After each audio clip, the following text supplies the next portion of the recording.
Hello, everybody. Welcome to another Dhamma meeting where we will discuss the Buddhist practices of charity, morality, and meditation. Everyone who is interested is welcome to join. We shall start with our first participant, which happens to be Felicia Chan from Malaysia. Felicia? Good day, Ajahn. I'm very happy to see you again. You're back from Ajahn Yeah, Uthai's I just came monastery. back to Malaysia last Sunday. I see. I don't have question at the moment. I'm very happy. I have another good progress this time. My practice in continuous mindfulness and wisdom is very well.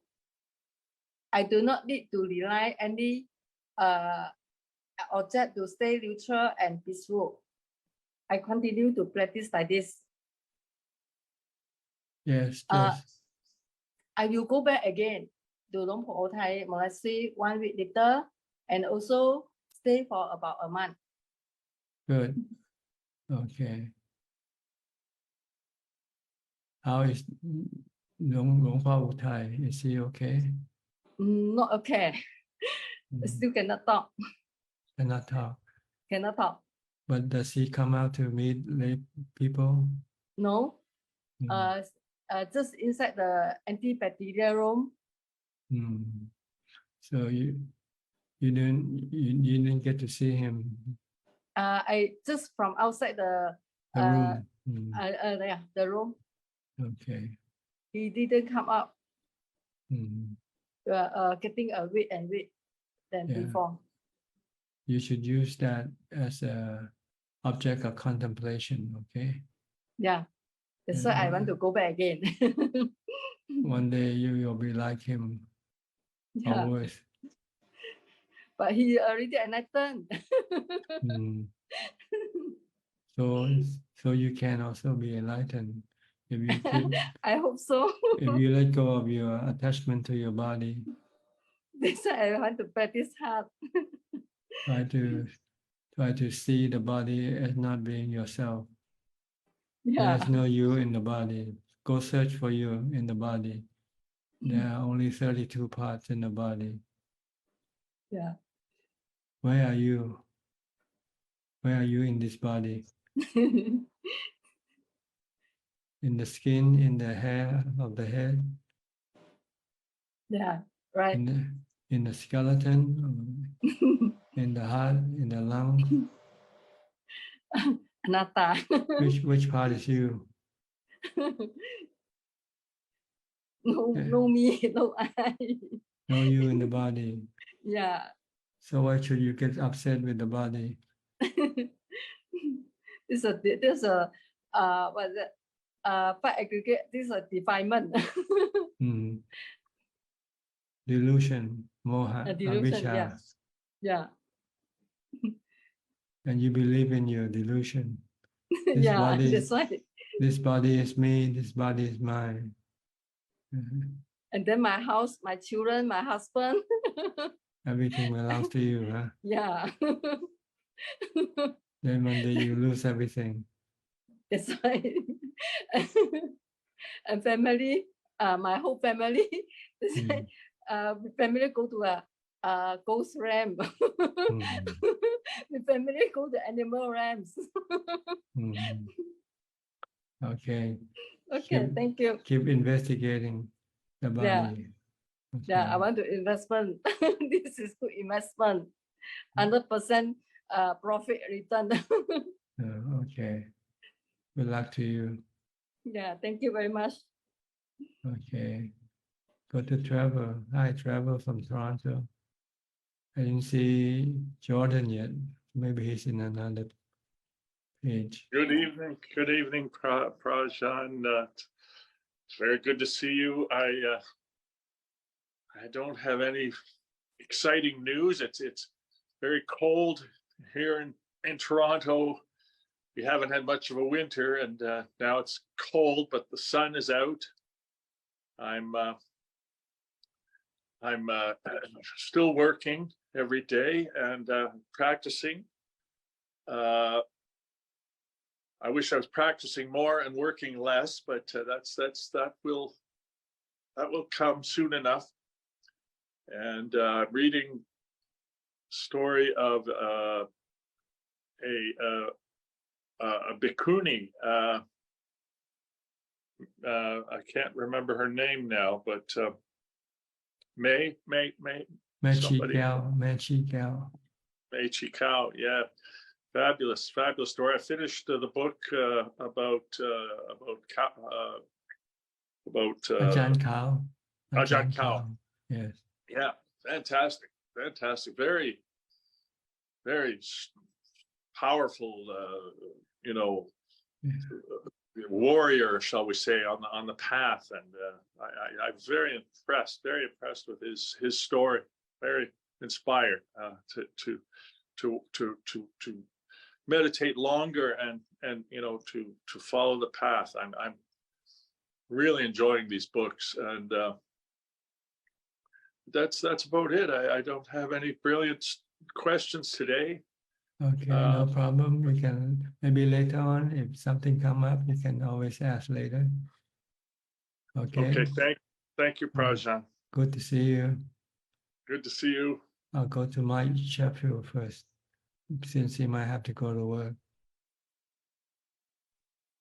Hi, Mike. Rajan, it's so nice to see you again this morning. Thank you so much for welcoming me. I actually started to read your autobiography over the weekend, and I'm really enjoying it, Beyond Birth. I think last time that I talked to you, I was kind of talking about my meditation, and saying, how, I kind of had these rituals kind of built into my meditation. So more recently, I've been this past week, after last week's call, I've been trying to strip away that ritual, and just only focus on the breath. And yeah, I feel like meditation is one of those things where the more you do it, the easier it becomes. So I think I just need to stay to it. So as always, looking for any insights or tips on my meditation. And then, it's we had a long weekend here in the States, and I'm starting work again after a few days off. And just, sometimes before I begin a new week of work, you'll have some kind of feelings of uneasiness that you'll have. And just, any words to overcome uneasiness or to try to get my mind as still as possible kind of going into this new week. It's probably your aversion to what you have to face that makes you feel uneasy. But you just have to tell yourself that this is life. You have to face both the good and the bad.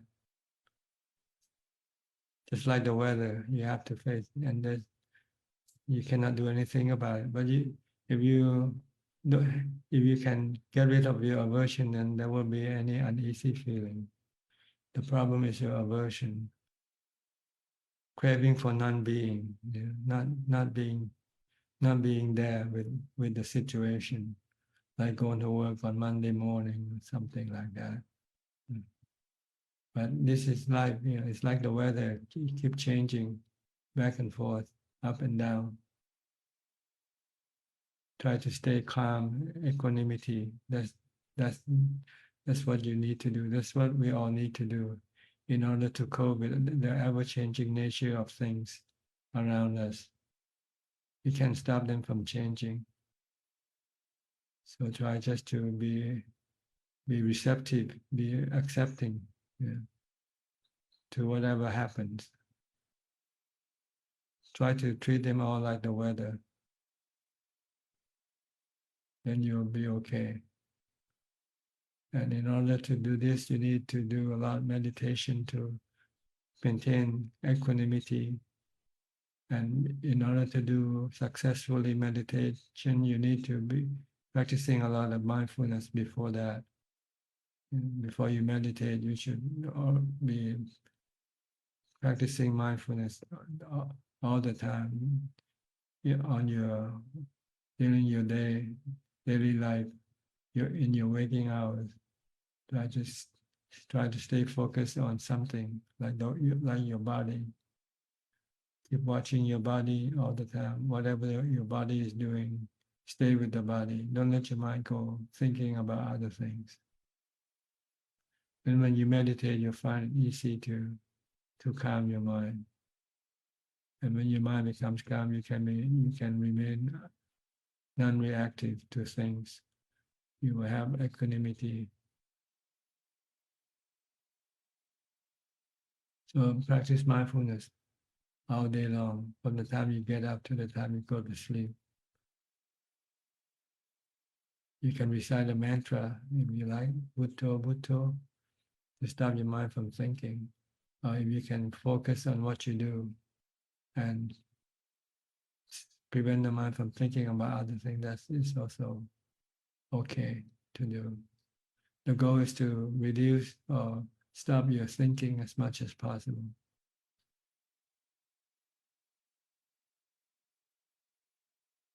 Okay. Thank you, Ajahn. All right. Is that all for today? That's all for today. Very helpful as always. Okay, good. Enjoy your work. Think of the result of working. You get money. If you don't work, then you have no money. Then you can be inspired to go to work. Sometimes we forget we work for money, right? What about if we get laid off and have no work? What would happen? What would be better, getting laid off or still going to work, still have a job? Then you'll be inspired to go to work. Truly. Okay. All right. I'll go to somebody else. Next, Kek Genso from Penang. Hi, Tanajan. Good evening to you. Yeah. Listening today, Tanajan. Okay. Professor Ken from Switzerland. Good afternoon, Tanajan. Are you back working now? Yeah, we started again this week, so I'm. Do you have any aversion to that? No, I take it as it comes. Mm-hmm. It's okay. The teaching load is not so high, so it's okay. You have any question or any contribution you'd like to make today? Yes, Tanajan, I have a question about pain. We sometimes talk about the pain that arises, say, during a long sitting. It's a kind of pain that comes and goes, and if you stand up, it's gone. And on the other side, there's pain, which is like real pain, or if you have an injury or something like that. In fact, I just had some surgery on my upper jaw last week, which was very painful. And so is the approach to pain in these two cases the same, or should we look at it differently? Same, they are Vedana, they are feelings, painful feelings, regardless of how strong they are or which part of the body they come from. They are the same thing. That you have to look at them as anicca, anatta. Anicca is the feeling change. Painful feeling appears, but they don't last. Eventually they'll disappear and then replaced by maybe good feeling or neutral feeling. But then later on, new painful feeling might come back again. So this is the nature of pain you have to understand and try to learn to live with them. We could live with the other two, the good feeling, the pleasant feeling, and the neutral feeling. But with the painful feeling, we have this animosity toward it. So we have to eliminate our animosity and be friendly with the painful feeling. Then you will not create another another type of pain which we call the pain from our the pain in the Four Noble Truths, the pain created by the mind, by aversion or cravings for non-being, craving for the pain to disappear, craving for the pain not to appear, for instance. This is the one that causes you the mental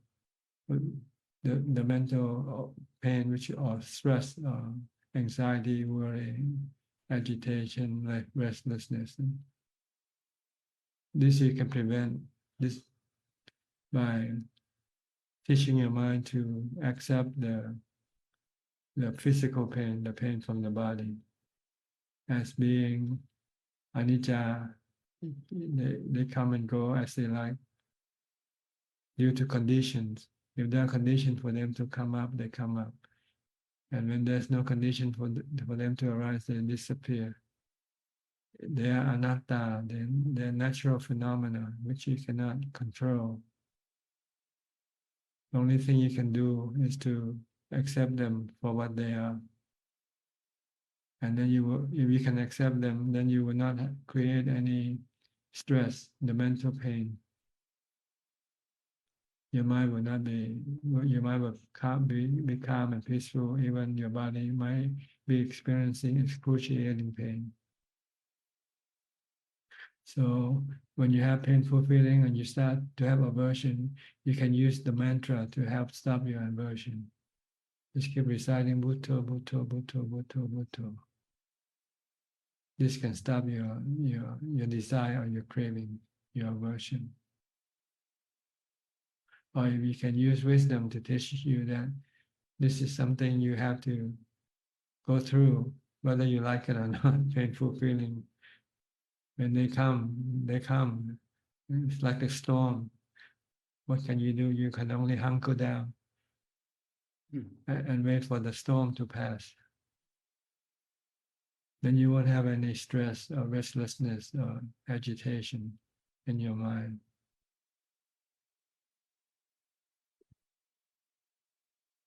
So it's good to practice beforehand. Practice a lot of meditation, because the way when we practice meditation, we are priming the mind to face up to everything that comes without any aversion or attraction. Just merely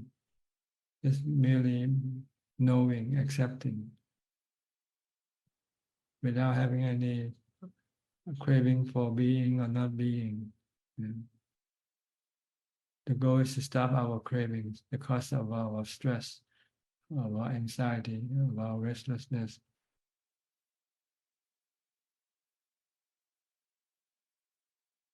Okay. Like the same thing when you're hungry, this is another type of painful feeling. It appears, but fortunately we can eliminate this painful feeling by eating.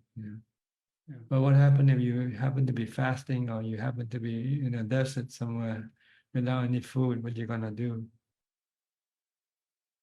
You just have to live with it, right?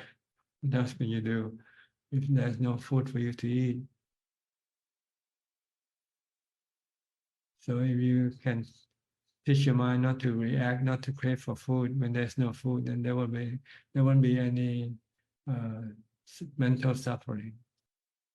There will only physical suffering, which is not that painful compared to the mental suffering. The mental pain is far more greater than the physical pain. That's why people meditate, they can fast for many days, because they can stop the mental pain. See?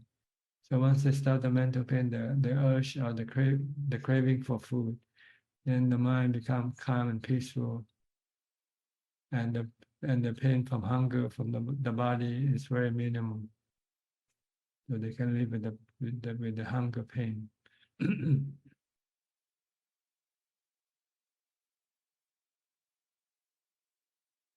So it's a good way to learn to live with unpleasant feeling, like like pain, painful feeling, like fasting, when you fast, you have hunger pain, right? And then you teach your mind to learn to live with it by using mindfulness and meditation to stop your cravings for food. Once you can stop the craving for food, then the mental pain or stress will be gone. All that is left is just the hunger pain, which is minimal compared to the mental pain.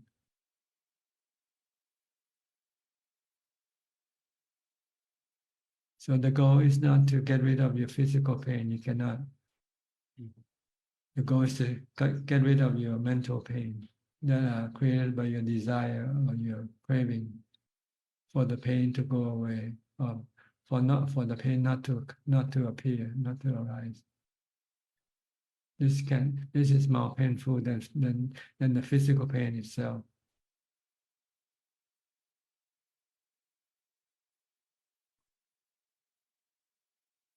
Okay, understand? Understand. Thank you, Kanajan. So how did you cope with your pain from your surgery? I just left it alone. When you go out of the operating thing, they give you lots of painkillers to take home. Try not to take any painkillers. Sorry? Try not to take any painkillers. No, I didn't. Yeah, okay. Maybe Let the one- pain, just leave the pain alone. I just left it alone, yeah. Yeah. But then the question just arose whether this is different from the meditation type of long sitting pain, but your answer is very clear.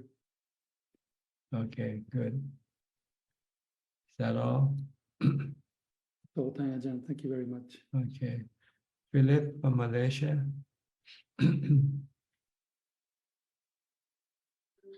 evening, Ajahn. I don't have any questions, like just listening in. Okay. Go to Sao Paulo. Alfredo.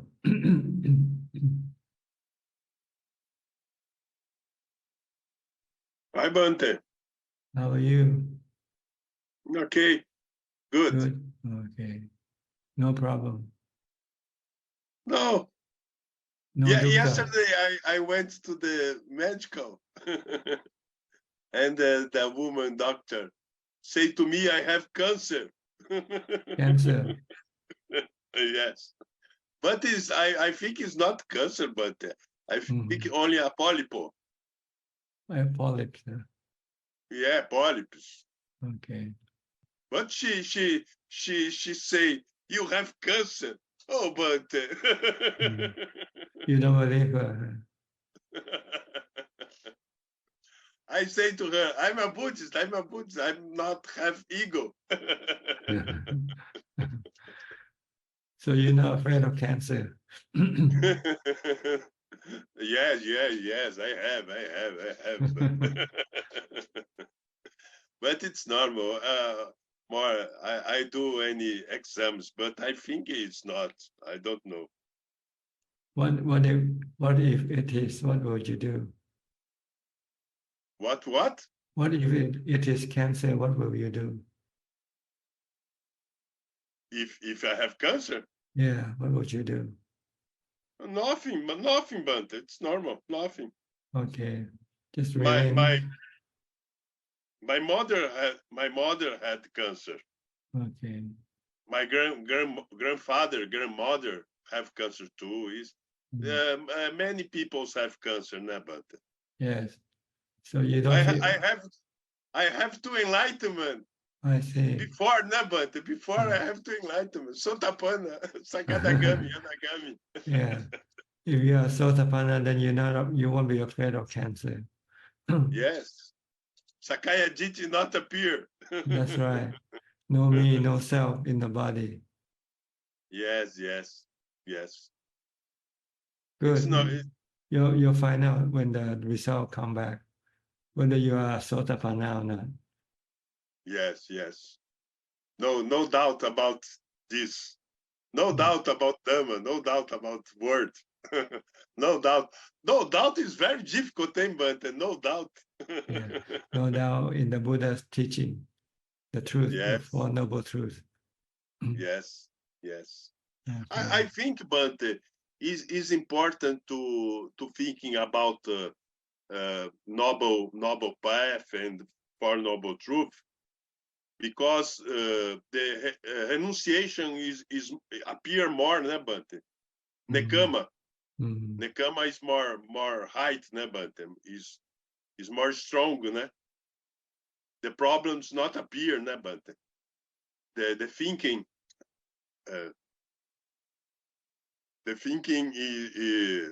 is more renunciation, né, Bante? Nekama Dhamma, né? Nekama. Renunciation. Yes, Mhm. renunciation. I think is very important. Renunciation. Yes, yes. Yes. We not the control about all the things, né, Bante? Mhm. I Letting have go. to. Letting go of your Yes, attachment to your body. yes, The body yes, doesn't belong to you. yes, It belongs to the four element. It's gonna yes, go back to the four element. yes. The earth Six element. six element, Six Bante. element. Okay. Mental. Okay. The knowing for Jana is very difficult, but it's real, né, Bante? Yes. You can do it if you have mindfulness. Oh, my dream. Okay. Good. All Okay, right. Take care. Thanks. Okay. Next, Claudia. Hi, Claudia. Good afternoon from Switzerland, Tana-chan. No Yes. questions today. Okay. Nothing. Okay. Not at the moment. Go to Titima from Bangkok. Titima. กราบนมัสการของอาจารย์ Don't have any questions, just to listen tonight. Okay. Alvin from Malaysia. Suchart and Ajahn, no question, just listening. Thank you. Okay. Lo Mai Leng from Malaysia.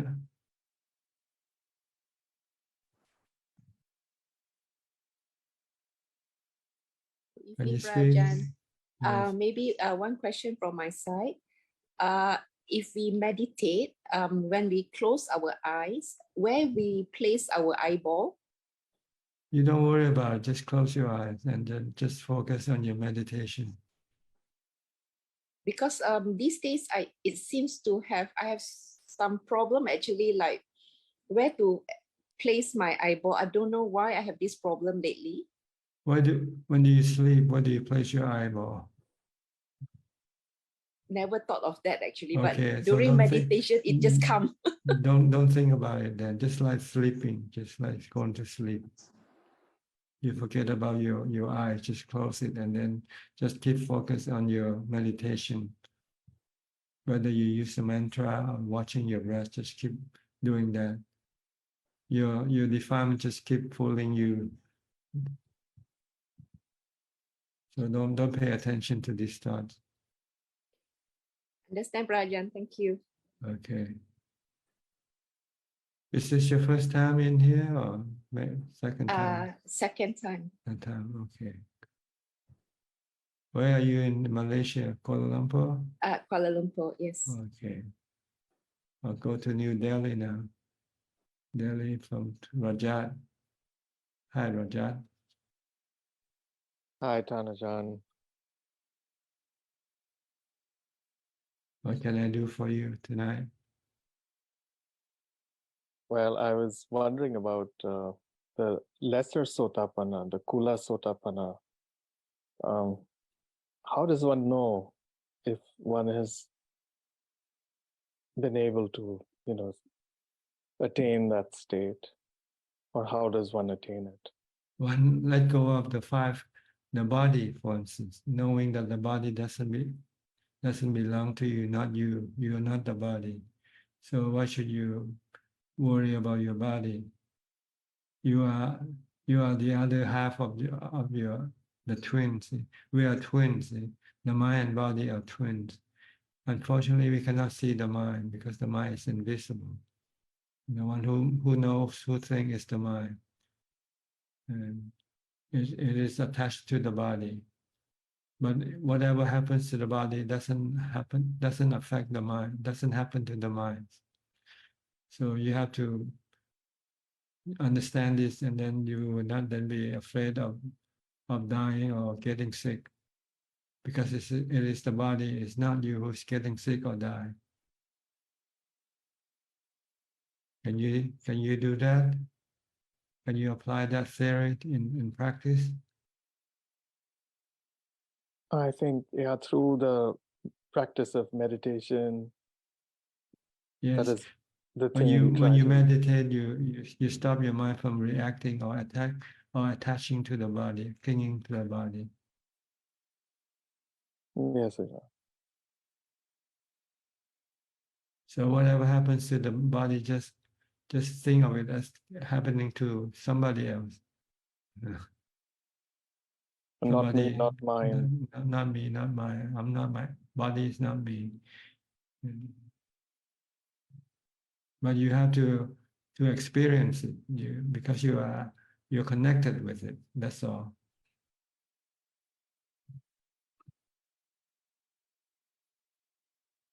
To understand that it's anicca, whatever you're experiencing, the pain, the pleasure. Yes, anatta, you cannot control.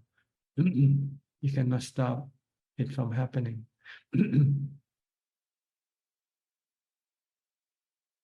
You just merely know. You don't react with any emotion like love, hate, fear, or delusion. Just merely know. Know that this is the body is getting sick, the body is gonna die. Just merely know. Just accept the truth. Then you can become a sotapanna.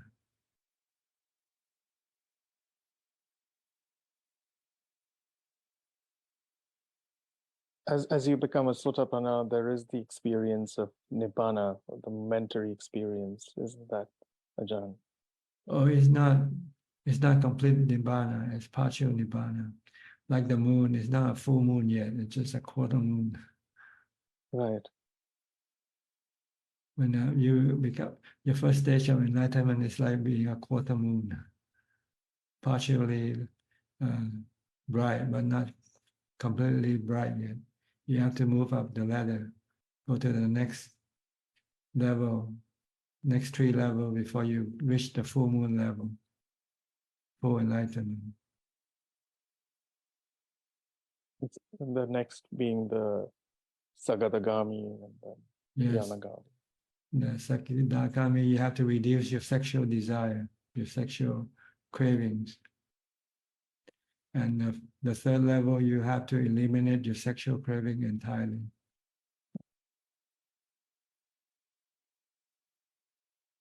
Then you will have to move up to the 4th level, in which you have to get rid of yourself.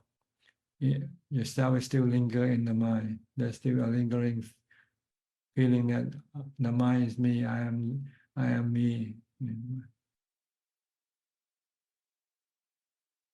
You have to get rid of that. There's no me, there's no I, there's just knowing. I am the knowing, not an ego. So there's no need to react. If you're just a knowing, then you just know. Just keep knowing. If something happened to anything, you just know. If something happened to your body, you just know it.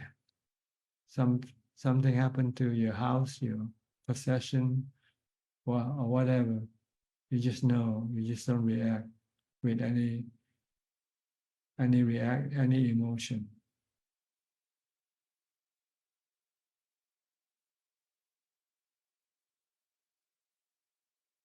Yes, Ajahn. Okay, understand? All right. We have a few participants who hasn't turned on the camera yet. So we can check, are you here? You want to come in? Go to, okay. Thank you, Ajahn. On Gip, is that you, on Gip? Am I pronouncing your name correctly? Yes, where are you from? Good evening, Tanajan. Hi, I'm from Singapore. Yes. Can I help you? Yes, Tanajan. I just wanted to ask. I'm new to meditation, and I would like some guidance on how to start a meditation practice for a beginner. Thank Well, you. basically, you have to practice mindfulness first. You have to keep your mind from thinking as much as possible by focusing your mind on your body movement. Whatever you do from the time you get up to the time of you go to sleep, you have to keep watching your body. When your body is standing, sitting, walking, lying down, eating, dressing, whatever you're doing, your body is doing, just keep watching your body. Tie your mind to the body. Don't let your mind go elsewhere. Don't walk and think about work or about people, or about anything. Just think about walking only. Just know about walking only when you walk. Then when you have time, then you sit down and close your eyes and watch your breath at the tip of your nose. Your breath coming in and going out at the tip of your nose. Just like you watch the body earlier on. And without letting your mind go thinking about other things. If you can do this continuously, your mind will gradually become calmer and calmer, feel lighter and more peaceful and happier. And eventually it'll stop completely, it'll become still. And you'll find the mind to be very, very happy. Okay. Okay. I'll try. I'll start with that. Thank you very much, Tanajan. The goal is not to let your mind think, okay? Because when your mind thinks, you cannot achieve your meditation result, which to still your mind.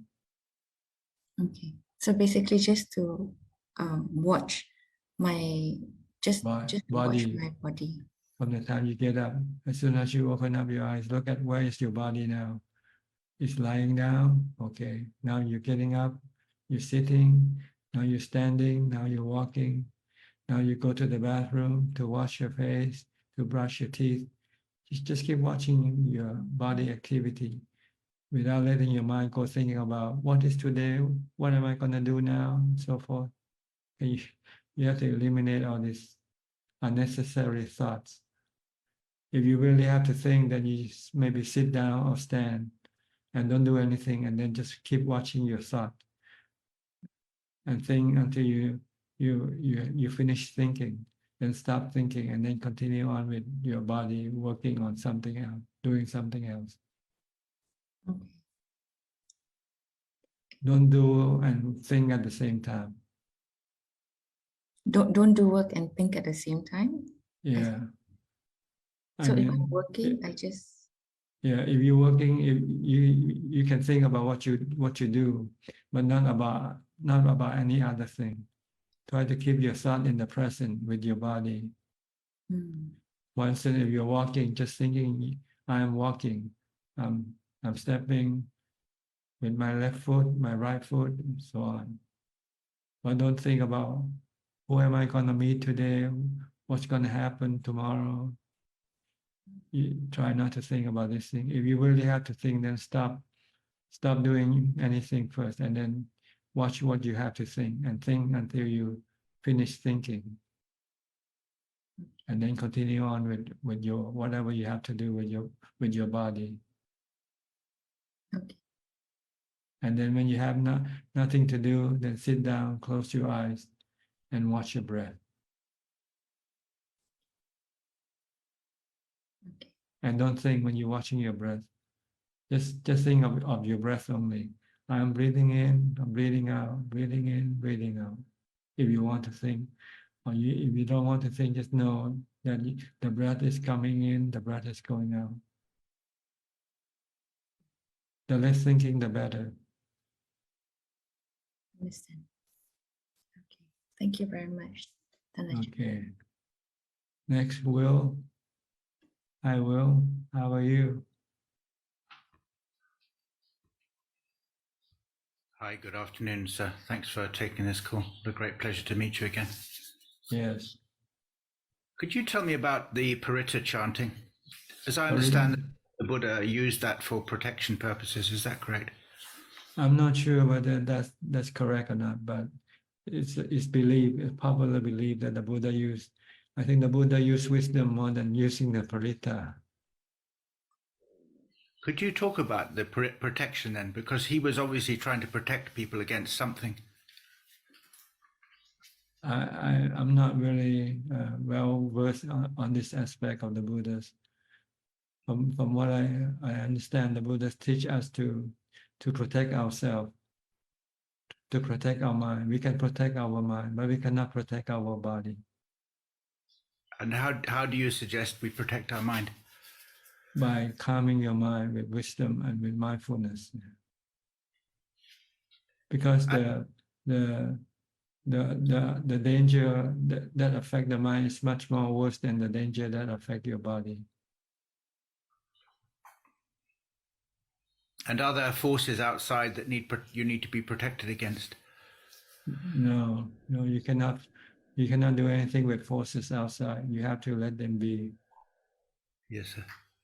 You can only do by protecting your mind, by keeping it calm. That's all that you can do. Once your mind is calm, it becomes like a rock. Then no matter how strong the outside forces, it will not be able to move the mind.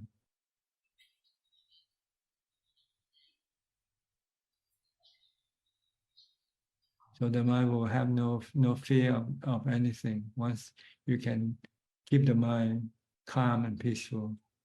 Yes, sir. Is it possible to take the refuges from you? Well, see, the refuge actually it means taking somebody as your teacher, taking the Buddha, Dhamma, and Sangha as your teacher. That's what it means by taking refuge. Yes, Learn sir. from them, study from them. So you're talking to me now, you're learning from me now, you're taking refuge right now with me. Oh, thank you, sir.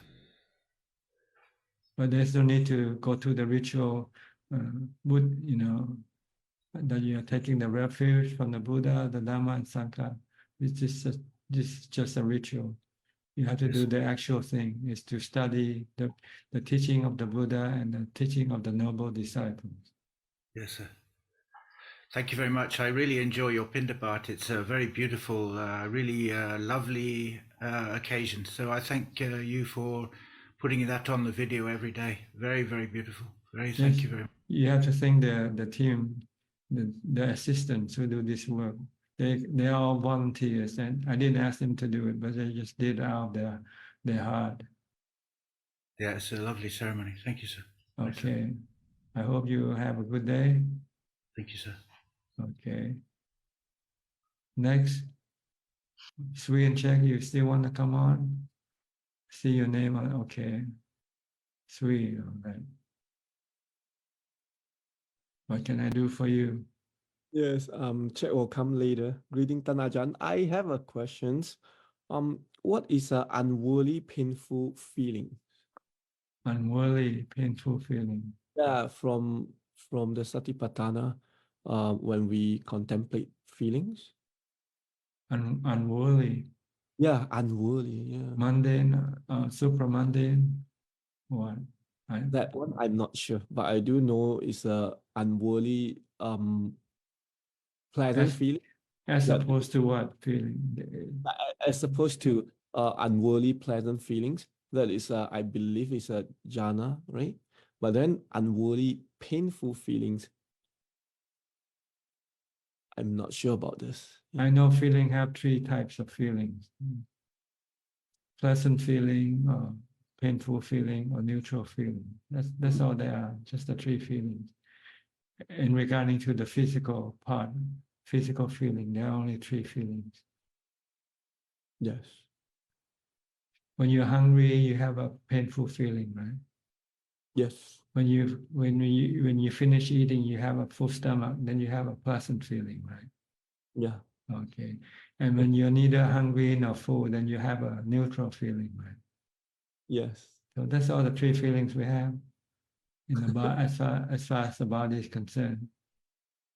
But the painful feeling for the mind, there's only one. We call dukkha, or stress. When we're hungry and we cannot get the food we want to eat, then we become stressful at the same time, right? Yes. Okay. Okay. But if you know that the cause of your stress is because you're craving for food, then you have to stop your craving for food. But it doesn't mean you cannot go after food, but you just don't crave for it. You just go look for it, but don't crave for it.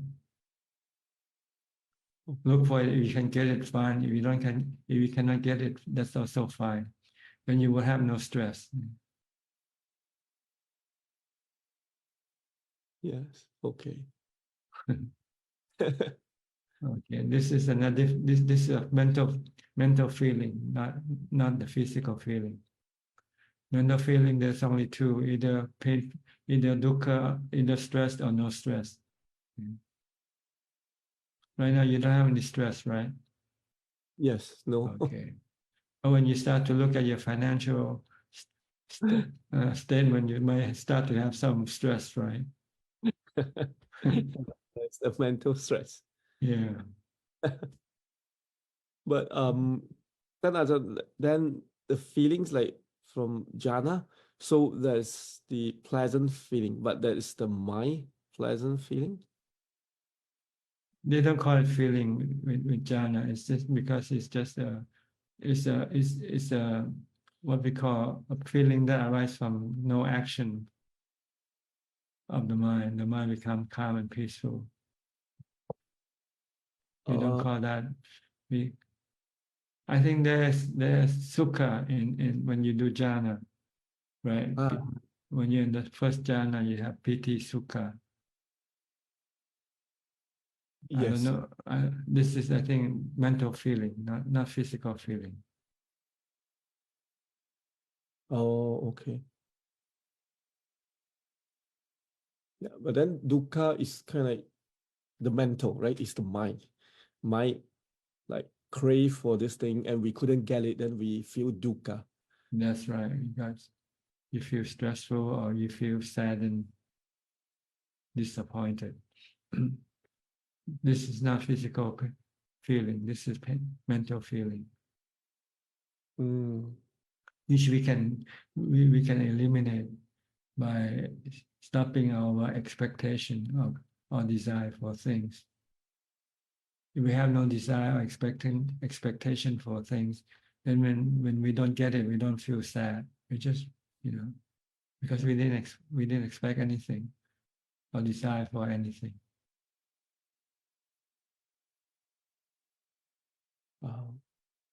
So if you don't want to have any stress or mental pain, then don't desire, don't crave, don't expect. Just take things as they come.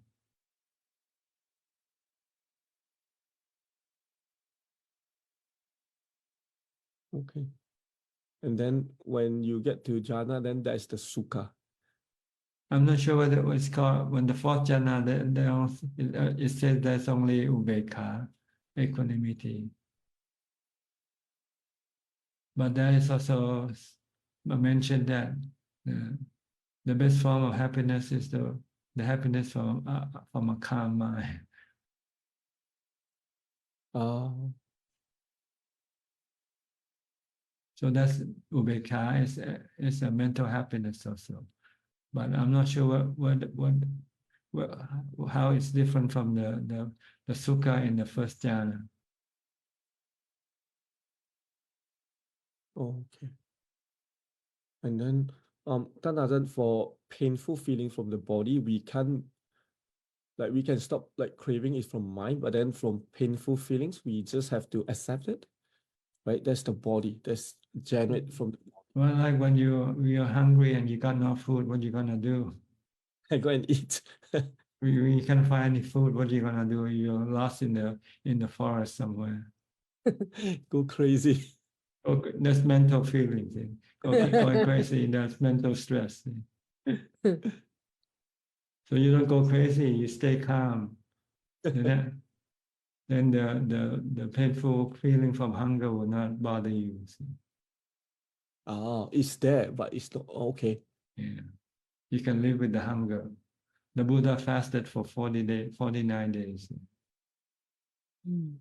His mind can accept the hunger, can live with the hunger. His mind remain calm.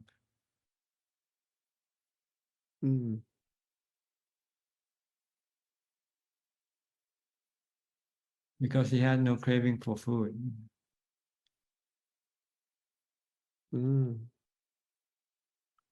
But he still have craving for being and not being. He still have stress from aging, sickness, and death.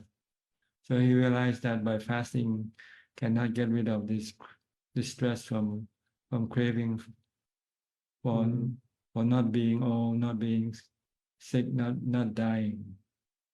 So he realized fasting cannot get rid of this craving, cannot get rid of this stress, the stress from aging, sickness, and death. So he had to stop. And find another method.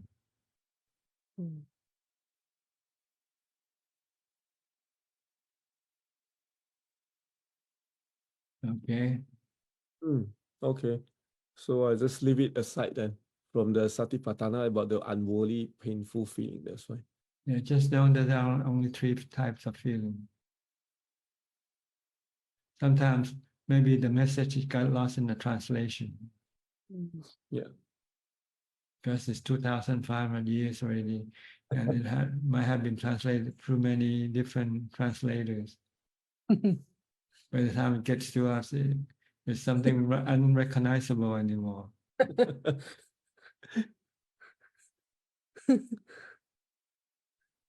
You know, they used to play a game that maybe 20 people sitting in a circle, and you start to say a phrase, something, you know, and then pass the phrase to the next person, and then down the line until it comes back to you. It might not be the same message that you started with. Yes, I played the game before that. So okay. Yeah, I was the one that couldn't get the message. So I know. When you say something, it doesn't mean that the person who listen to the same thing that you say. They might interpret to be something else, and they pass on their interpretation of what you say. So, you know, the Buddha said this thing 2,500 years ago or more. But it went through many languages before it came to us. But you can prove this by practice. Then you can eliminate some of the misunderstanding from translation. Because there are only 3 types of feelings in your body, right? Either pleasant or unpleasant or neutral. You can call it worldly or whatever you want to call it. There's just 3. As far as the body is concerned, there's only 3 types. And there are mental pain. The mental pain, and that's only just from dukkha, arising from your desire or your cravings. And our practice is to get rid of the desire, so that we have no mental mental pain, no dukkha, no stress. But we cannot eliminate the physical pain, because it's part of the nature of the body to have these 3 types of feelings. We just have to learn to live with it and accept them for what they are. Good feeling, bad feeling, pleasant feeling, unpleasant feeling, neutral feeling. They keep changing.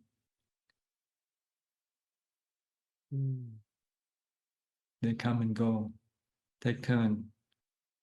Right now you have what, neutral feeling, or pleasant feeling, or unpleasant feeling. Pleasant. Okay, pleasant.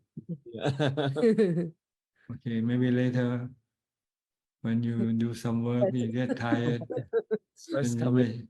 then you get tired and unpleasant feeling, or you start to get hungry, become thirsty. So it keep changing. The body feeling keep changing,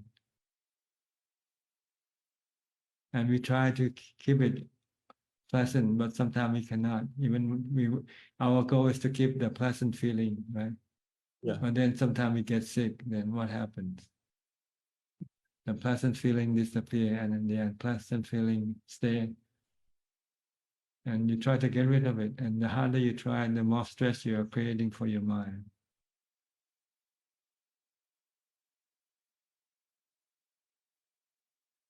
So people invent different various way of getting rid of the unpleasant feeling. They have painkillers, all types of painkillers. Because people don't want unpleasant feeling. They only want pleasant feeling. But when they use painkiller, they become addicted to the painkiller. And when they don't have any painkiller to use, then they have more stress.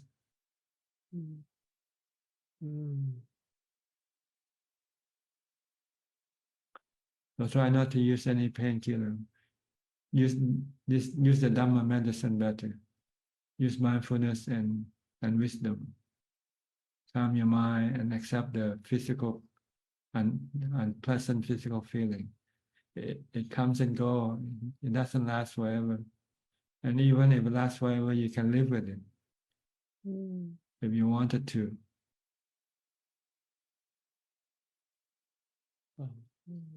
It's just a matter of getting used to it, really. Getting used to unpleasant feeling. When we are used to it, then we can live with it. Look at poor people. They have to live with unpleasant feeling because they have no choice. They have no air conditioner. They don't have pleasant thing to create pleasant feeling for them. So they just have to learn to live with the unpleasant feelings. So in effect, they have less stress than poor people have less stress than the rich people. Because rich people have the money to pamper the mind. So they don't teach the mind to learn to accept things as they come. They can change things. They have the money to change things sometimes. But when they come to the point where they cannot use money to change things, then they're really in trouble. They don't know how to cope with. Like when you get sick, get cancer, money cannot get rid of cancer, right?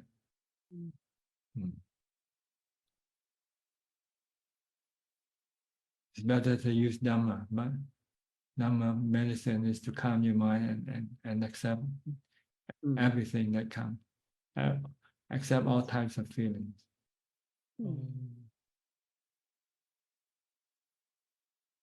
Then there will be no stress, no anxiety, no fear, just merely knowing.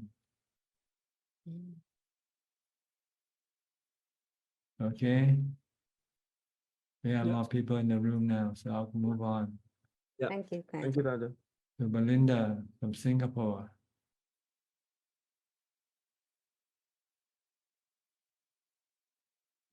Good evening, Ajahn. No questions. Okay. Go to Gary then. Gary, any question? No questions too. Okay. Celia from Peru. Hello, Ajahn. Not much to tell. I'm happy because I resumed my meditation. And I don't have questions. Hope you be well, Ajahn. Okay. How about Abalachita from Dubai? You have any question? Good evening, Rajan. No, I don't have any question, but I tried a little bit of skipping the evening meal, and that was good because I kind of, last night I was like, I could, but then I said, no, I don't want to. And it actually helped being more clear in the morning. So I'm going to try at least definitely once a week to eat once a day. Good.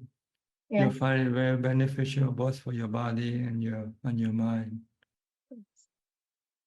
So for the moment, I will just, because there is work, I will just say, okay, I'll just eat once a day. And that's where I'll start with. And later, I'll try to keep it within the time frame. Good. That's it. It will help your meditation also. When you meditate, you won't feel drowsy or sleepy. Yes, definitely. And it was good to tussle with that thought, like it was that temptation. It's like, it's there, right? It's my house, I can get it. So saying, no, you said, keep to it. So that little discussion helped with myself. So, yes.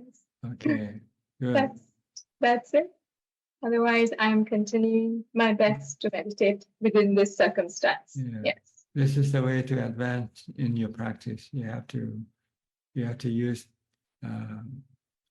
different method or assistant, like fasting is a good assistant to your meditation. Okay, try it, see how it works for you. Yeah, now that I've said it, I'll definitely keep to it regularly. Yeah, Yes. good. Okay. Yes. Great. Thank you. I've been doing this for 49 years now. From the day I my ordination, I started eating once a day. 49 years. Yeah, 49 years. Wow. Okay. No I'll problem start. at all. No physical problem. People will say, "Oh, you eat once a day, you're gonna get ulcer, you're gonna get stomach problem." No problem at all. Yeah, I think it's more my mind. I don't think my body has a problem. I know that. It's just Your defilement. emotional. Your defilement. Yeah, I know. Yes. Your sensual gratification cravings is the Yes. one that try to dissuade you from fasting, because it wants you to have sensual gratification from eating. It tries to find all sort of reason why you should not fast. You should eat. Yeah, true. So I'm going to try once a week for sure. That's the beginning. Yes. Okay, good start. Thank you. Okay, you're welcome. I think we have all the people in the room have asked questions already. So I'll go to Kunjup for any more questions from people from email and so forth. Namaskaran ka. We have 5 questions this evening so far. The first question is from the assistant Gmail. It is from Grace from California. Could you please explain the difference of relationship between the 5 powers of faith, conscience, prudence, energy, and wisdom, and the 5 faculties of faith, energy, mindfulness, immersion, and wisdom? They are the same. The difference between them is like a child to a grown-up. See, the faculties are very weak, doesn't have much strength to deal with the defilements. But with the power, you can develop the faculty to become power. Once they become power, then they're like a grown-up. They have very strong strength to get rid of the defilements. So when you have the strength to get rid of your defilement, then your faculty becomes power instead of faculty. The next 3 questions are from Pauline Soon, and they're from Facebook.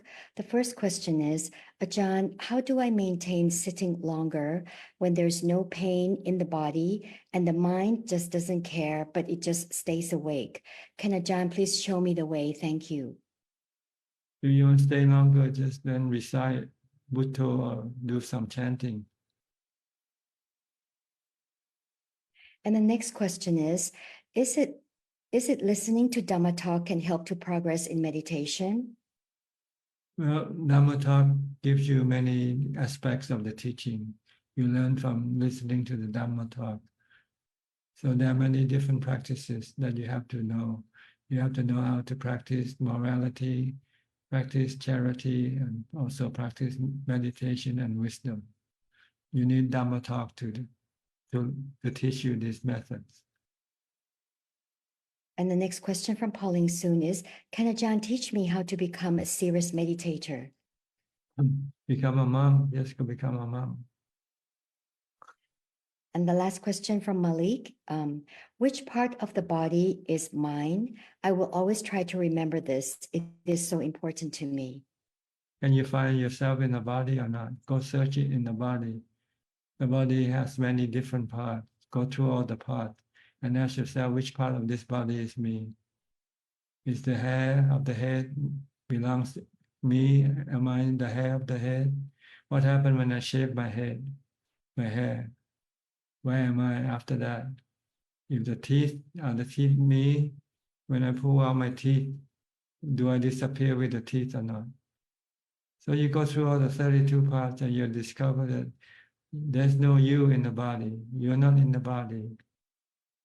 You're just a figment of your own imagination. That's all. Delusion, figment of the mind's imagination. The mind just merely imagines there's a self. And then when it possesses a body, then it claims the body to be itself.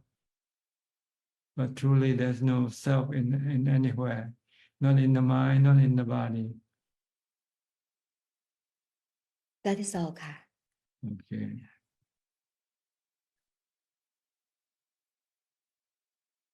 But this is something you have to work at, not merely by thinking alone. You need to meditate also.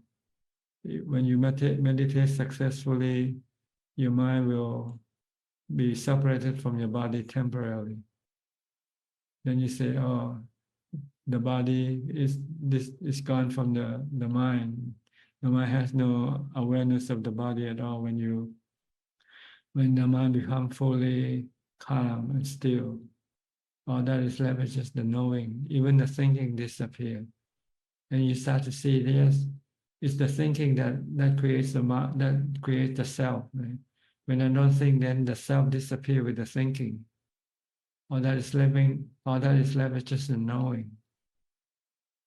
So you start to see the truth that there's no self in the mind or in the body. It's only in the thinking. When you start thinking, then the self start to appear. When you stop thinking, the self disappear. So what you do next when you come out of meditation is to teach your mind, teach your thinking not to think of a self. Thinking of a no self instead. Thinking of a knowing, a knower, something that knows, something that thinks, but there's no self in the thinking or the knowing. So it takes practice, meditation, or also teaching your mind when you come out of meditation. Whenever you start to think that this is me, I am me, then you have to say, it is not, it's just your thinking.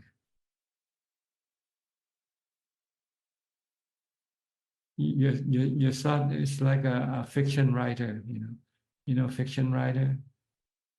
A fiction writer uses his thinking, right? His thought to create all sort of a character in a fiction. Create a man, a woman, create a boy, a girl, animals, and so forth. It's all from the thinking, right? Where does it come from? A novel. What does a novel come from? From the thinking of the writer. The writer think, oh, I'm going to start this story with this person, this guy, this, and so forth. And then you just keep imagining and just keep thinking. So everything that we see and hear is all from our own imagination. when in fact everything that we see, the really thing, they're just the four elements, or the combination of them, of the four elements, like the body. Your body, my body, all come from the four elements. It has 32 parts. But we give it a name. This body is Charles, this body is Mary. This body is me, this body is you. It's just all work of fiction.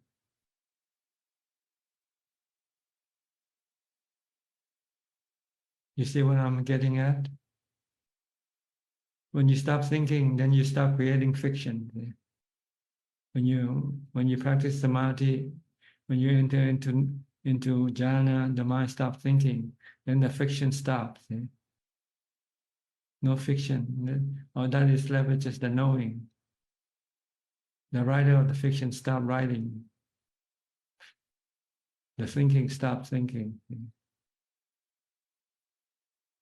So you have to get to that point to be able to understand the concept of no self, anatta. There's really no self. It's just the creation of your imagination. It's a figment of your imagination. Okay, we have a regular participant who has been quite late today. Welcome, Dr. Piao and Indira. Yeah, good morning from Toronto, Thailand, Ajahn. Yesterday was a holiday, family day on Monday. So we thought it was Monday because lack of mindfulness. So suddenly we realized it is Tuesday. So we had to. Yeah, we had to. That's your figment of imagination. So Monday was a holiday. So unfortunately, it's somehow we made it. Not according to the truth. The truth is Monday, and your figment of imagination thing is Tuesday. Tuesday, yes, that's true. That's what happens. So it's the same thing it's the same thing with your body. Your imagination says your body is you, but the fact is the body is just the four elements, right? You're a doctor, you should know that. Yes, I know, but it doesn't get to my head. I know, the heart actually. I know it in the head, not in the heart. But we are trying, Ajahn. We are trying, and also like we had, like our daughter was with us for 2.5 months. She came to give us. She helped us a lot with my mom and everything, and she just left. So yeah, it was like Buddha said, when separating from loved ones, it's difficult. So, but meditation is helping, and so yeah, getting back to life again without her. The Buddha says, "Attahi atano nato." That's true. You are your best refuge. Yeah. Rely on yourself. Don't rely on other people or things. True. But sometimes, like no matter what, like your parents, your children, like it's hard, So little by little, we are trying. Okay, try to remind yourself that separation is inevitable. Yes. Yes. Try to prepare yourself for the this inevitable. Yes. Yes, Ajahn. Yes. Sooner or later, try to learn to be able to live alone, not relying on anybody. If you can meditate, you can be happy alone. Yes, we've been meditating. If you don't know how to meditate, you'll be lonely when you're alone. Yes, that's so true. We both this weekend we did. Yeah, so you can be alone, but it doesn't have to be lonely. In other words. That's right. If you have jhana, then you're not lonely. You're happy all the time. You prefer to be alone rather than be with other people. So true. Yes. But then Ajahn, like we have this commitment with my mom. She's going to be 93 this July. So it takes a lot of time. So, but with all that, I'm, managing with my meditation, which is helping immensely. So yeah. And thank you so much. As I always say, our lives have changed so much, after we started Following joining, you. following you and listening to your wisdom and learning from you, we cannot even express our gratitude to you. There's no need to express any gratitude. Pay it forward or pay it back. Pay it forward. Be kind, be generous. Practice charity, morality, and meditation. Yeah. All the time, we are trying our best. Yes, Dana and Sila, but meditation, whenever we have time, we do it. Yes, Dana Ajahn. Thank you. You're looking after your mother. You're doing dana already. Yes. Yes. Thank you.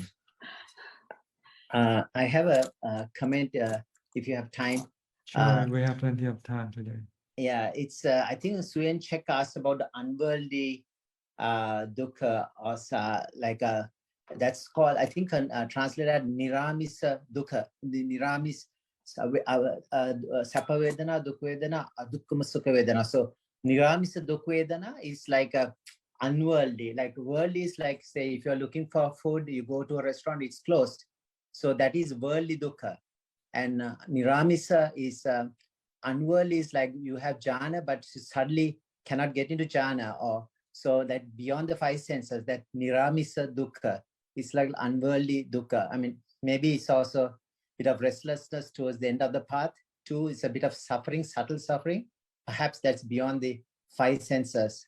I think that's the explanation in the sutra text. I may be wrong, but this is how I understood. Mm-hmm. Okay. Yeah. And the other thing I was thinking, like last time I was listening, the contemplation, when you talk about contemplation, sometimes there can be a misunderstanding. Like intellectual contemplation is different from the real contemplation in meditation, like through after the fourth jhana, because the subjects of intellectual contemplation, it's like a sutamya, after sutamya chintamya. So you contemplate Abhijato sankara, like go through like a different maybe the path of Paticcasamuppada, different topics, but that is more intellectual. But I believe the contemplation which narrows down over time, and I think when it comes through meditation, the contemplation becomes so narrow, the subjects become so narrow, and the few subjects at the end of the day you need to contemplate. What are your thoughts on that? Well, I don't know. Contemplation is, for sometimes I think it's the wrong word to use. I think you should use investigation. It's much more Dhamma appropriate. Vijaya. Yeah. Investigate the nature of things. That's true. Whether this thing is permanent or not permanent. Whether this thing is under your control or not under your control. Yeah. Like Vimansa, I think it's called the Pali word. Vimansa or Dhamma Vijaya, I think pretty much the same. Like investigate, is this the body is you? Where are you? Are you in where are you in this body? If you claim this body is to be you, where are you in this body? Can you find you in this body anywhere? Yeah. You study anatomy of the body, right? You dissect the body, you cut it up, and you separate all the organs. Do you still can you still find you in the body or not? Yeah. So that part you can do through even meditation, like you looking where you are, right? I mean, I guess towards the end of maybe inside, you can try to figure out which part is you, your body, the heart, the mind, the muscles, whatever. There's no you. You cannot label as a self. That's right.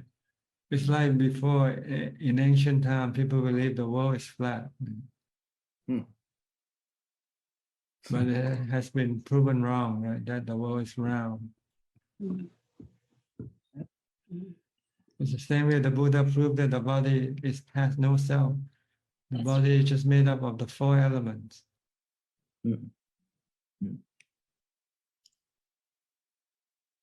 Yeah, I think sometimes kind of misunderstanding of some people say, when you say no self, then who is getting the karma? Who is to be blamed? So I guess Thanissaro Bhikkhu goes a little bit beyond. He said, not self. It's like a deductive knowledge. If there is a self or not self, Buddha kind of didn't say both. If there is a self, at the end you let go of both. But first of all, you have to make a skillful self because you're making good karma, you're doing dana. So there is a self, you're getting some sort of benefit of a skillful self. But then you realize this is like a concept you're holding on to. Then you say not self. Is the body, is it worth considering body as self? Say body is not self. Is it worth considering your feelings as self? Not worth it. So like that, and eventually you let go of, it's not worth hanging on to. Well, when you talk about self or no self, you have to think in terms of action and no actor. There are action, but there are no actors. That's so true. They are thinking, but there are no thinker. They are Thinking without a knowing, thinker. there is knowing, but there's no knower. But our figment of imagination, we like to create this knower, this thinker, this actor. See? This is the illusion. See?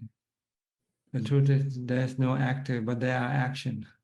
Just like the rain, is there an actor behind the rain or not? Just action, right? The rain falling, the clouds moving in the sky. Is there somebody moving the clouds or not? Moving the rain or not? No, nobody. It's just action. Rain falling, cloud moving in the sky. Same way with body. Body moves. Nobody moves it. So it's a process pretty much. It's a continuous process arising and passing away. I think we are putting our hand in there and saying, this is mine. It's like the river flowing and we're taking a bit of water and saying, something like that. It's happening. It's continuous. As long as you try to figure out the self and not self by thinking, you will never be able to see it, because it's the thinking that creates the self and no self, which both of them are not true either, self or not self. True. At the end. You have to stop thinking, then you say, oh, you understand now. Self or not self came from thinking. So thinking stops, everything stops. When there's no thinking, then everything disappears. Sabba Sankara Samato. That's it. Nibbana. Ajahn, but now the consequences of all these actions, like the good karma and the bad karma.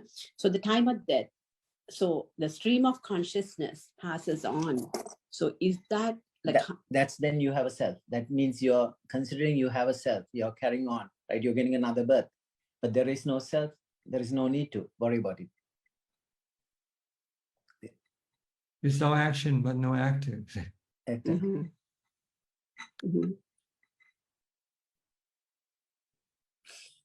So better not think about it, because the best way is to meditate and get to the point where there's no thinking. Thinking become more convoluted. He thinks a lot. The more you think, the more you get confused. More get into rabbit holes, like gets lost. I like not to think, but sometimes he asks so many questions, I get confused. I think analytical mind can be a bit of a hindrance to your practice. I think that's analytical mind can be useful to a certain extent, but if you overanalyze, I think it becomes a hindrance, and then it defeats the purpose. I think you can analyze if you stick to the truth. Like when you analyze the body, where does the body come from? What is it made up of? You know, they're made from atom, right, or molecules, and we name them nitrogen, oxygen. These are all elements, right? Elements anyway, yes. Okay, they are elements, but we don't see the body as element. We see the body as a person. That's true. So these elements cannot be broken. I mean, that is the last thing you can break it down to, including space element and consciousness element, which is the chitta. Those are the six. The basic element. Basic element cannot be broken down, but they can form together to form different type of bodies, like trees, animal or humans, so forth. But sometimes they can exist by itself alone, like the water in the sea, in the stream. This is water element. Because the rock, we have the rock contributed. is like an earth element. Yeah. And the fire you see is the fire element. So we have contributed to the sea many times, lifetimes. The tears we have. Tears or the body, blood or whatever, the liquid element from our bodies, perhaps. They are recycled. See? Recyclables. Yes, good. I like it. They go into the ocean and they evaporate into the sky, become clouds, and they fall down and become rain, and then they mix with the earth and create trees and plants, and then animal eat them and then go into the animal body. So it's just a recycling. Recycling. Yeah, but if you can. They are element. Then there's no self. They're just the 4 or 5 or 6 elements interacting or performing or combining with each other. The best way to save the earth is by reducing the carbon footprint. Maybe you don't be born again. I guess Arhat. Like I think they are doing the best.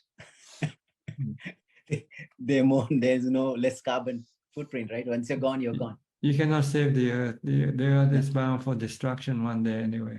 Right. By itself, by the law of anicca. Law of nature. That's so true. Impermanence, yeah. I think there's a sutra related to that called Sapta Surya Gamana, about the heat element increasing with the different world systems colliding together. Yeah, I think it's like more like a Big Bang, like a theory, I guess. Yeah, like a Big Bang when the force of attraction becomes stronger and stronger. Stronger. Until the planets and converge together and become a. That's right.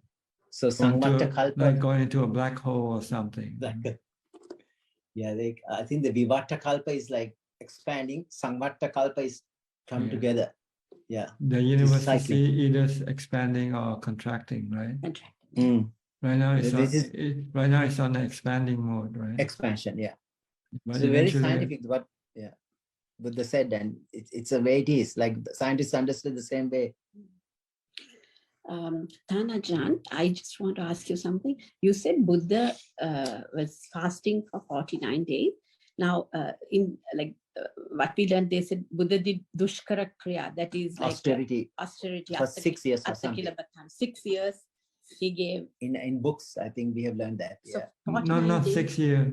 He ordained for 6 years, but his last few days before he became enlightened, he thought fasting would be the way for enlightenment. That's why at the end he gave it up because he was fainting and he couldn't even hold on to the jhanas. I think they gave it up.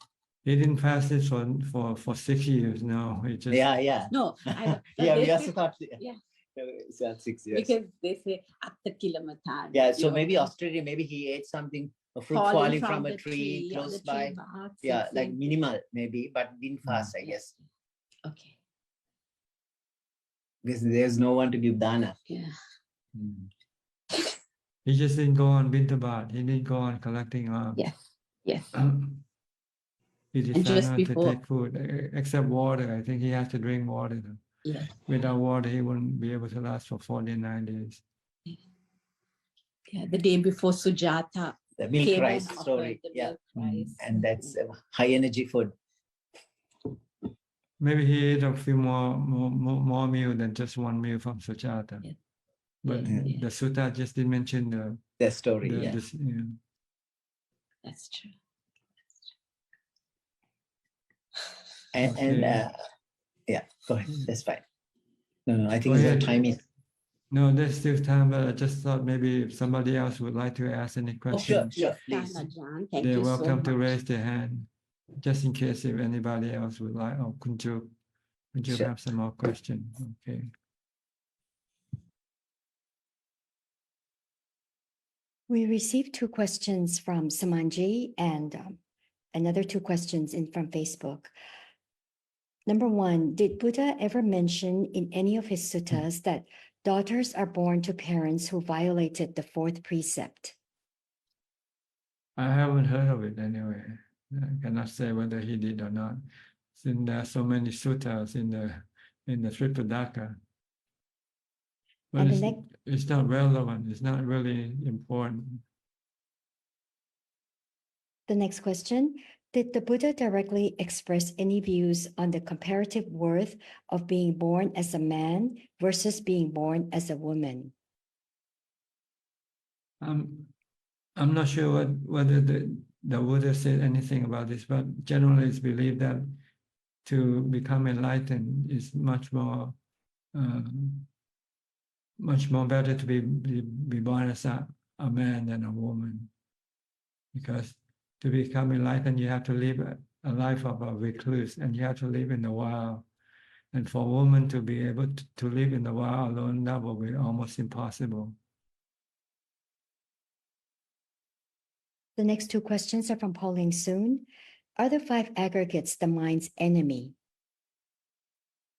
No, the five aggregates are just neutral. It's neither enemy or friend. It is. It's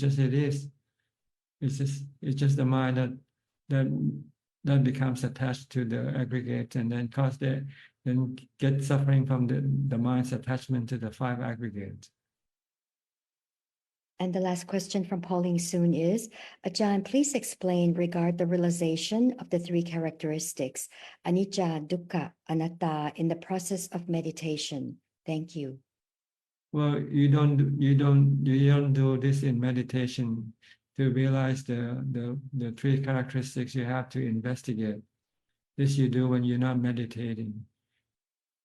We have to understand the word meditation here. It means to concentrate the mind, to stop the mind from activity, to make the mind become still. This is what we call meditation in Buddhism, which is correspond to the word samatha bhavana, meditation for calm.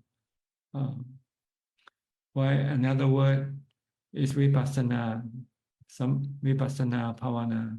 This is we call meditation for wisdom, for truth. Then this is what we do when we want to study the three characteristics. We have to study, to investigate, to see that things are all all have the three characteristics as their existence.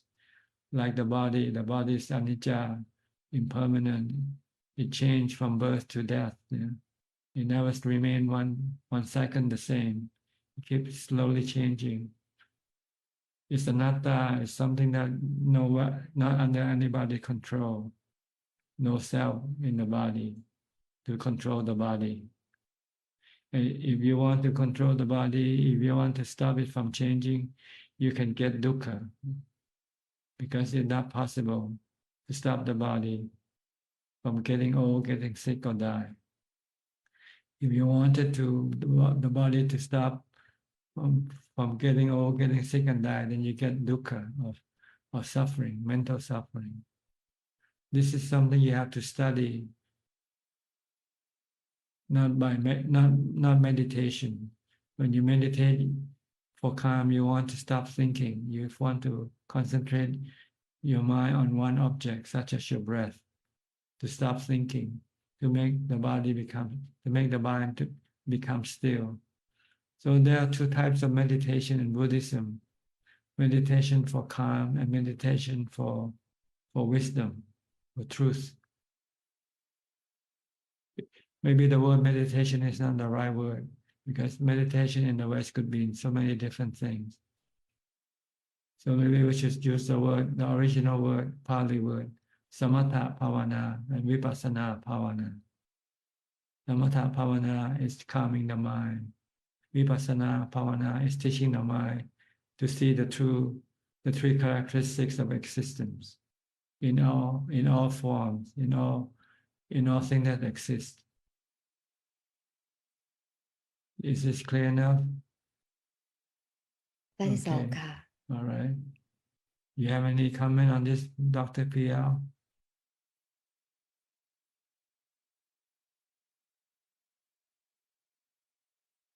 Unmute your microphone. Yeah, so I mean, absolutely right. Samatha kind of leading, it can go either way, samatha to vipassana, vipassana to samatha, but vipassana to samatha, I guess you still have to do samatha to calm the mind, to see true insight. Otherwise, you still have corruptions of insight. You cannot get rid of corruptions of insight unless you have samadhi, the jhana. So otherwise, you still have insight, but it's not clear insight. Yes, you have to first have the jhana, then you can then go ahead and with the vipassana to see that your suffering arising from your cravings, your desire to make things permanent when they are not permanent, make things under your control when they are not under your control. So you get dukkha if you try to do this. If you don't want to get dukkha, then you have to stop your craving, your desire to control things, to make things permanent. And the vipassana subjects become smaller and smaller as time goes. I guess eventually it's whatever arises and passing away, something very simple. It becomes your contemplation towards the end of the path, I guess. The beginning, I mean, of course, it's reading, understanding, getting knowledge. Those are like collection of data, but all data eventually let go. Data is a problem. Your main object of investigation are the body, the feeling, and the mental state. That's all you have. Once you understand these three things, then you are fully enlightened. I mean, it's very easy, the 5 aggregates. It's not a lot. Buddha is not giving 25 aggregates to contemplate. This is 5. So, and 4 noble truths. I mean, how it isn't giving 25 noble truths. So it's not a lot of subjects. To find the time to really sit there. But it's just the craving, that's the problem. Yeah. Always. Desire. The craving is so strong, so overpowering. Yeah. You cannot stop it. It's a bait for the fish. Yeah. You can limit, but to stop is very, very tough. You need a strong mind. You need a mind with equanimity, a mind with jhana, and the wisdom to see that dukkha comes from your cravings. Craving, yeah. So why do you want to suffer? Why do you want to dukkha if you know it's the craving is causing? So if you get like if you go on skiing and you can't ski, you know you're going to fall and injure, fracture. You don't want to go skiing because you know it's a suffering, right? But why, if you realize it is causing the suffering, why go skiing again? Because you cannot stop going skiing. Okay. That's true. I can't ski, by the way. You have to meditate. When you meditate, then you don't need to go skiing. You can meditate and you can be happier than going. It's a desire for these sensual things, like the pleasure. Like I can't stop gardening because I guess I have an intense desire for my gardening. Yes, because when you do nothing, you become restless and agitated. You need to do something. I'm already making plans for the spring now. Different projects. But if you can stop your agitation and restlessness by meditation, then you don't need to do anything. That's true. That's true. So this makes you satisfied, happier. Like you think the sensual stuff, but it's really, it can also make you suffer because the project is going to go wrong and something can happen. But meditation doesn't do that. It's a less side effects. The drug has less side effects, or no side effects at all, maybe perhaps. No side effect at all as physically, but there's still side effect if you become attached to it. You become addicted to meditation. That's not a bad side effect. That's but good one. If you want to be free from even this, then you have to give up your meditation at the end. Yes. And learn to live without having to rely on your meditation. Just rely on your wisdom to get rid of your craving. That's all. Yeah.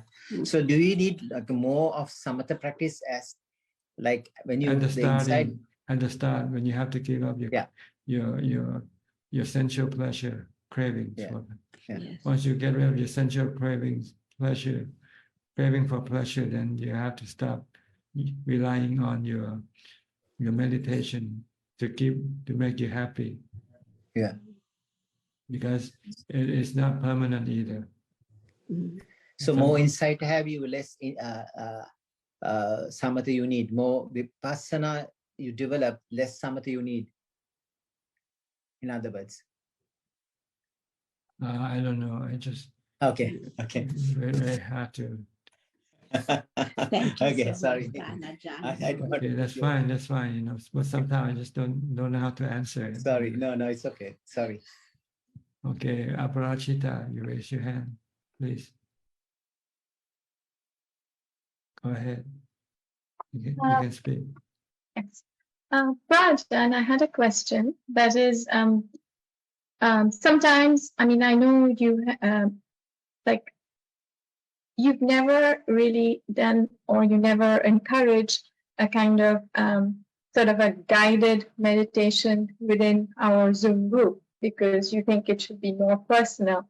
But I'm just curious, considering, you know, sometimes we all sit in a group, perhaps if we came to your temple, we would sit with you.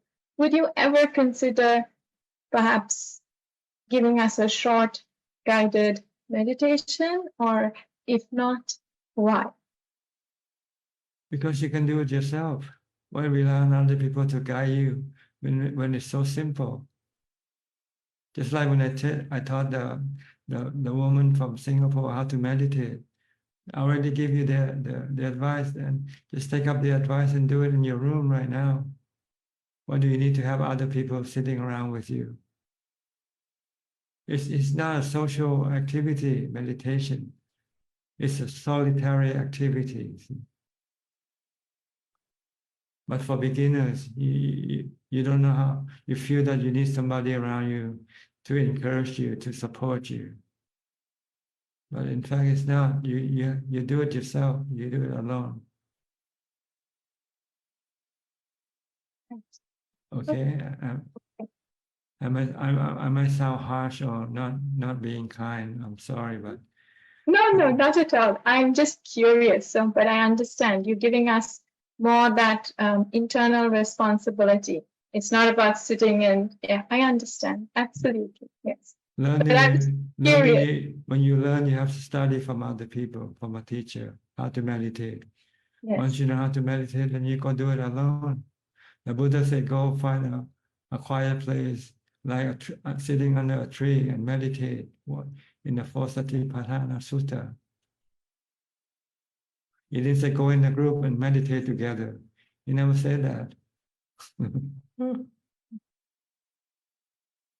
Have you read the Four Foundations of Mindfulness?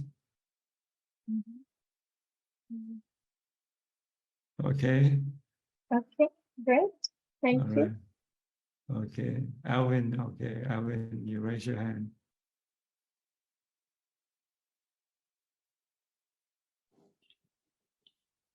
Ajahn, going back to what explained to people from Singapore just now, we said that build mindfulness. When you walk, look at your, be aware that you're walking left and right and left and right.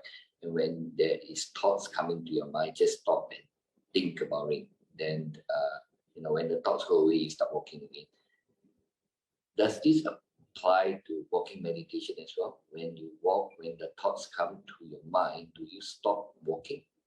No, you just keep walking, keep focusing on your walking and ignore the thoughts. When I say you start walking and thinking, I mean when you have to think something important. Right. In your daily activities, sometimes you might have to think, what is today? Do I have an appointment? What do I have to go to work or doing something? If you have to think something like this, then you stop walking, stop your physical activity, and then just watch your mental activity instead. And then when you have finished thinking, then you stop your mental activity and come back to your physical activity.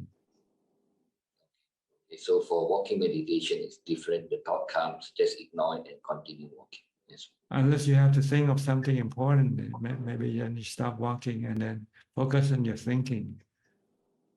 But if you don't have any important thing to think about, then ignore the thought and they just aimless thought,